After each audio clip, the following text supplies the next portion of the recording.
Good morning students. कल जो आपने लिखा था चाल और वेग के बारे में लिखा था, स्पीड एंड वेलोसिटी, इसमें एक पॉइंट और ऐड कर लीजिएगा इसके फॉर्मूले का। चाल का सूत्र होता है दूरी बटे समय, speed equals to distance upon time, और वेग का होता है विस्थापन बटे समय, velocity is equal to displacement upon time. जहाँ पर आपने 4 पॉइंट्स लिखे तो इसमें 5th पॉइंट बढ़ाकर इसका फॉर्मूला लिख लीजिएगा। अब नेक्स्ट आ जाइए।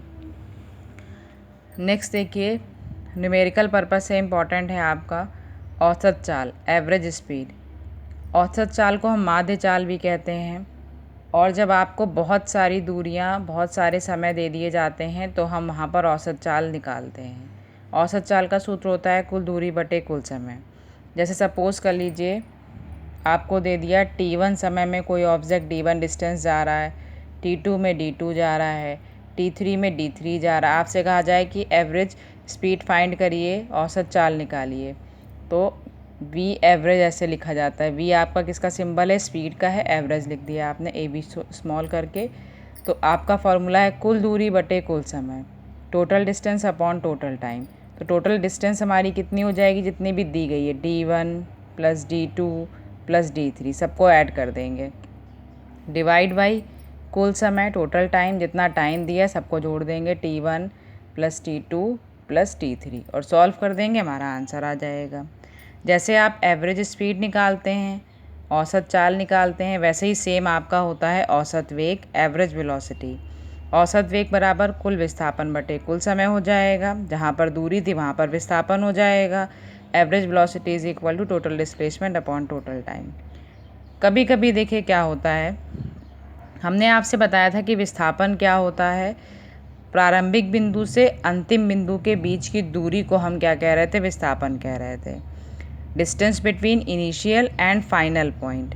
तो देखिए जब ऑब्जेक्ट आपका इनिशियल पर है, इनिशियल पॉइंट पर है, प्रारंभिक बिंदु पर है, ठीक है, तो यहाँ पर जो इसमें वेग होता है, जो भी वेलोसिटी होती है, जब आप चलना स्टार्ट करने वाले हैं, उसको कहा जाता है प्रारंभिक वेग, इनिशियल वेलोसिटी, जिससे ऑब्जेक्ट चलना स्टार्ट करता है।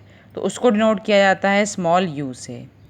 और जब ऑब्जेक्ट आपका चलने लगता है, रन करने लगता है, तो वो कहलाता है उसका अंतिम वेग। जिस वेग से वो चल रहा होता है वो अंतिम वेग कहलाता है, फाइनल वेलोसिटी कहलाता है। उसको डिनोट किया जाता है स्मॉल वी से।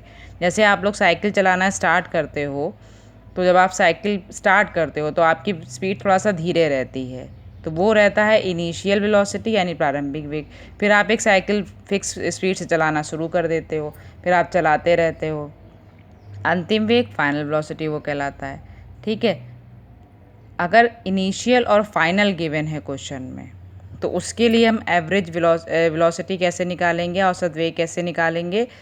जैसे मैथ्स में एवरेज निकालते हो, u plus v divide by 2, प्रारंभिक वेग प्लस अंतिम वेग को 2 से जोड़ के 2 से भाग कर देंगे, initial plus final divide by 2।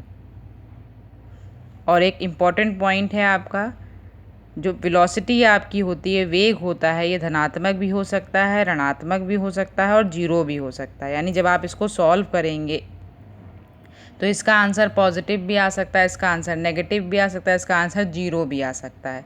मतलब तीनों में से कोई भी आ जाएगा, सही है, ठीक। लेकिन जब हम चाल की बात करते हैं, औसत चाल निकालते हैं, तो एवरेज वेलोसिटी आपकी या तो जीरो आ सकती है या कोई पॉजिटिव वैल्यू आएगी, नेगेटिव कभी नहीं आ सकती। अगर आपकी एवरेज स्पीड नेगेटिव आ रही है, दैट मीन्स कि आपने क्वेश्चन में कहीं कोई गलती करी है। तो ये नोट बना के इसमें लिख लीजिएगा कि जो आपकी औसत चाल है वस्तु की, वो धनात्मक भी हो सकती है, शून्य भी हो सकती है, लेकिन ऋणात्मक कभी नहीं हो सकती।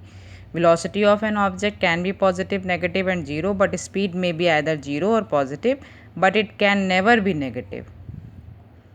इतना कंप्लीट कर लीजिएगा, फिर कल हम लोग इसके न्यूमेरिकल्स करेंगे, चाल के, वेग के, औसत चाल के, औसत वेग के, speed velocity, average speed, average velocity, इनके न्यूमेरिकल्स हम लोग कल करेंगे।